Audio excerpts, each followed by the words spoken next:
পেটে লাথি মেরেছো মেনে নিয়েছি, চাকরি দাও না মেনে নিয়েছি, কারবার থেকে তাড়িয়ে দিয়েছো মেনে নিয়েছি, ঘর মেনেছো মেনে নিয়েছি, এটা করেছো ওটা করেছো মেনে নিয়েছি, সব মেনে নিয়েছি। কিন্তু তোমার মতো জালিমকে মেনে নেওয়া কোনো রসুলের গোলামের দ্বারা সম্ভব নয়। যখনই তোমার মুখ দিয়ে বেরিয়ে যাবে সব শেষ হয়ে যাবে, কোরআনও শেষ হয়ে যাবে, আমার উন্নয়ন শেষ হবে না। তোমার মতো জালিমকে ইমানদার মুসলমান কখনো মেনে নিতে পারে? পারে? মুনাফিক পারতে পারে, মুনাফিক পারতে পারে, সেটা ভিন্ন বিষয়।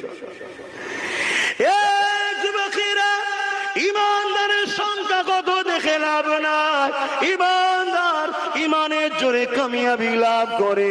তবে হ্যাঁ, কিয়ামতের কথা মনে রেখে দিও, দুনিয়াদারি করতে গিয়ে ওই কিয়ামতের দিনে আল্লাহ নবীর শাফাত থেকে বঞ্চিত যেন না হয়ে যাও। তুমি দুনিয়া জমিনে নবীর দুশমনের দল করবে, দুনিয়া জমিনে নবীর দুশমনকে সাথ দেবে, দুনিয়া জমিনে নবীর দুশমনের কল্যাণ কামিয়াবি করবে, আর আখিরাতে নবী পাকের শাফাতের আশা করবে। এটা তুমি মূর্খ ছাড়া আর কিছু হতে পারে না, জেগে স্বপ্ন দেখার কিছু হতে পারে না। মনে রাখবে, তুমি যদি নিজের ক্ষতি করো আল্লাহ পাকের কাছে কাঁদবে, আল্লাহ মাফ করে দেবে বলেছে।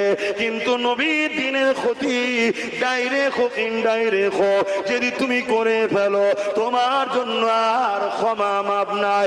আর একটা কথা মনে রেখে দিও, একটা হলো হকুল্লাহ আর একটা হলো হকুন নাস। একটা হলো আল্লাহর হক আর একটা হলো বান্দার হক। তুমি নামাজ কাজা করেছো, আল্লাহর হক আদায় করোনি, রোজা কাজা করেছো, আল্লাহর হক আদায় করোনি, গান কিনেছো, আল্লাহর সঙ্গে তুমি কাছে অন্যায় করেছো, আল্লাহর হক আদায় করোনি।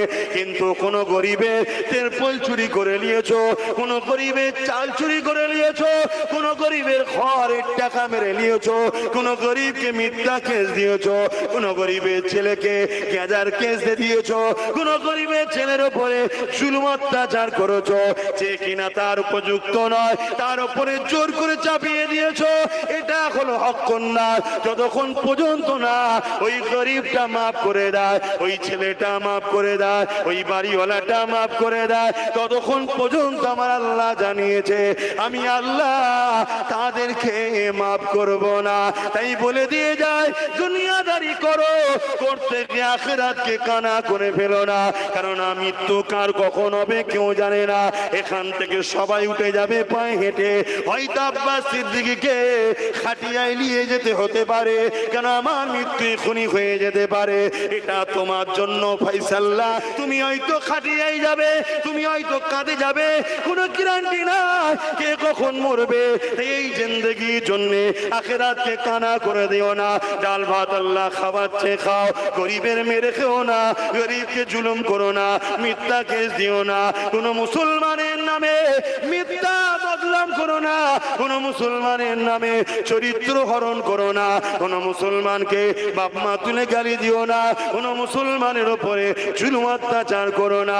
এই যুবকেরা, তরুণেরা, বাপেরা, এ নবী পাকের প্রেমিকেরা, এটা হলো হকুন নাস। আর হকুন নাস যে করবে, ওই ব্যক্তি যদি মাফ না করে আল্লাহ তাকে মাফ করবে না, জাহান্নামে দেবে।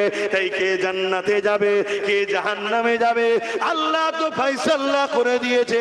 কেউ যদি আমার বাপ তুলে গাল দেয়, কেউ যদি আমার দাদু তুলে গাল দেয়, কেউ যদি আমার পরিবার তুলে গাল দেয়, যদি তারা মাফ না করে, মাফ নাই, মাফ নাই, মাফ নাই, অবশ্যই কোরআন হাদিস সত্য, সে তো জাহান্নামেই যাবে। শুনছেন তো নাকি?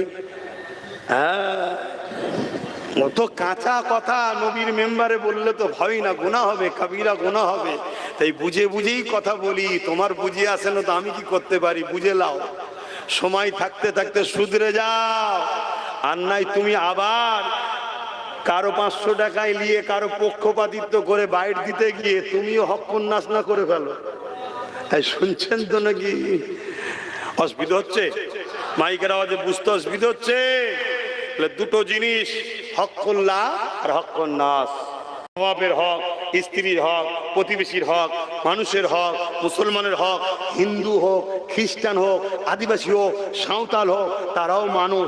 তাদের উপরে কেউ যদি বেইনসাফি করে জুলুম করে, এটাও আল্লাহ মাফ। জোরে বলো। যে হিন্দুরে পিটিয়েলে, না না, তুমি হিন্দু দেখছো, কিন্তু এটা দেখো নি, এটা মানুষ। তোমার স্রষ্টাই বানিয়েছে, ওকে মারার অধিকার ইসলাম দেয়নি। আরে ও আদিবাসী রে, না, ইসলামে গুনাহ হারাম। শুনছেন তো নাকি? ও যদি না মাফ করে, আল্লাহ মাফ।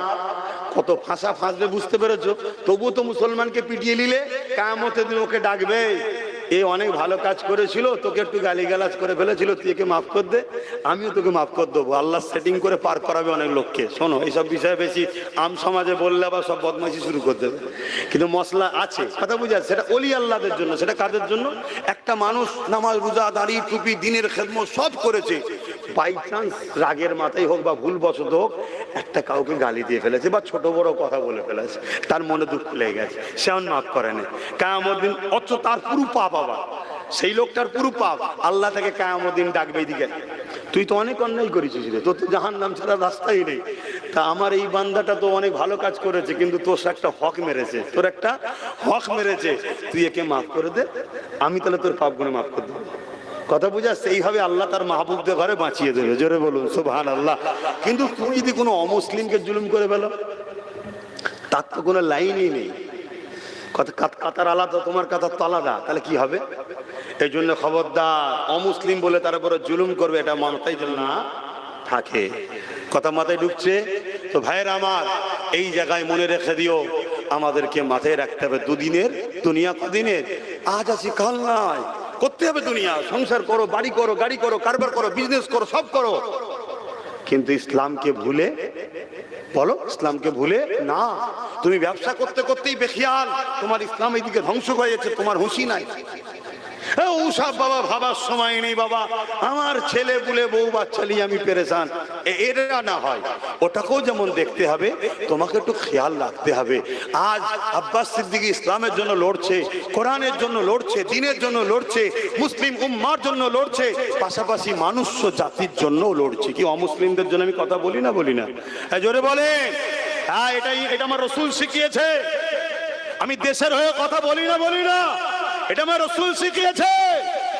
জলসা মাহফিলে এসেও দেশের কথা বলি, কেন? দেশকে ভালোবাসা এটা আমার নবীর সুন্নাত। নবী দেশকে ভালোবেসেছে, তাই জলসা নবীর কথা, দেশের কথা বলা হবে। জোরে বলুন সুবহানাল্লাহ। কিন্তু কিছু মুনাফিক তারা বোঝে না, শুধুমাত্র হারাম খাবার লোভে পড়ে, আবার হারাম খেয়ে অন্ধ হয়ে তারা শুধু গালিগালাজ, সমালোচনা। মুনাফিকের একটা আলামত এটা, যখন কোনো দিক দিয়ে পারে না, বাপ মা তুলে গাল দেয়, যাতে করে ও ভয়ে সরে যায়, আর পাচ্ছি না, কেন? এবারে নোংরা ছুড়েছে তো, শুনছেন তো নাকি? কিন্তু শোনো, আব্বাস সিদ্দিকীর ব্যাপারটা আলাদা। আব্বাস সিদ্দিকী আমার বাপ আমার মাকে আমেনার লালের কদমে জবাই করে কুরবানি করে দিতে রাজি হয়েছে। আমি শুনছো? আর আমার বাপ আলী আকবর সিদ্দিকী, আমার অলি আব্বাজান হুজুর, আমি আব্বাস সিদ্দিকী ও মোহাম্মদ রসুলের কদমে কোরবানি করে দিয়েছে, দান করে দিয়েছে। যা, তোর উপর আমার কোনো দাবি দাবা নেই, তুই হুজুরের জন্য তোকে দান করে দিলাম।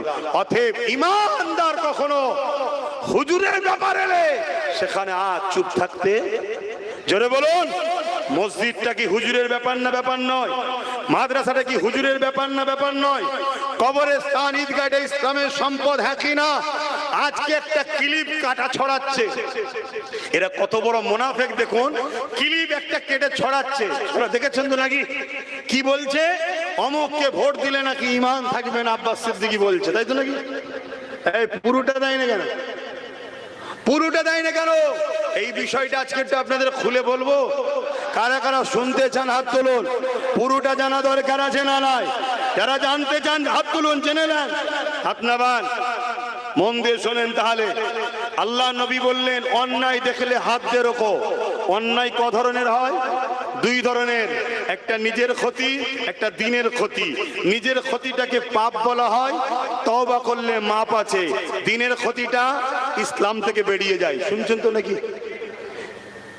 একটা ছেলে মাথায় টুপি দেয়নি, দাঁড়িয়ে যেছে, প্যান্ট শার্ট পরেছে, গান শুনেছে, ও নিজের ক্ষতি করেছে, ধর্মের নয়, ওর ক্ষতি করছে। এই যদি তওবা করে কি হবে? মাফ হয়ে যাবে। কিন্তু আরেকটা ছেলে একটা নেতাকে ভোট দিয়েছে, ও নেতা জিতে গিয়ে মসজিদ ভাঙছে, শুনছেন? ওই ছেলেটা দিনের ক্ষতি করলো, কেন? দিনের দুশ্মনকে জিতিয়েছে, শুনছেন তো নাকি? ওর মাপ নাই, ওর সাথে জাহান্নামে যাবে। এই কথাটা বলা কি অসুবিধা হচ্ছে? এবার এই কথার বিপক্ষে যারা দলিল দেবে, ডাউট হচ্ছে ওরা দিনের দুশ্মনকে দিয়ে মাদ্রাসা মসজিদ ভাঙাতে চাই বলে আমার কথাকে কাটতে চাইছে। কথা মাথায় ঢুকছে না? ঢোকে না? এতবার যখন ওরা দিনের বিরুদ্ধে বলে, তোমার মতো মৌলভী সাহেব যখন বাইরে আসে না, তখন মুখ খোলে না। আর আব্বাস সিদ্দিকী যখন কিছু বলে, মুখ খোলো কেন? সবাই মিলে চাইছে একে পুঁতে দে, একে চেপে দে, একে পুঁতে দে। আরে আল্লাহ যদি কারো টিকি ধরে টেনে তোলে কুদরতি হাত দিয়ে, দুনিয়া তার পা ধরে নামাতে পারবে?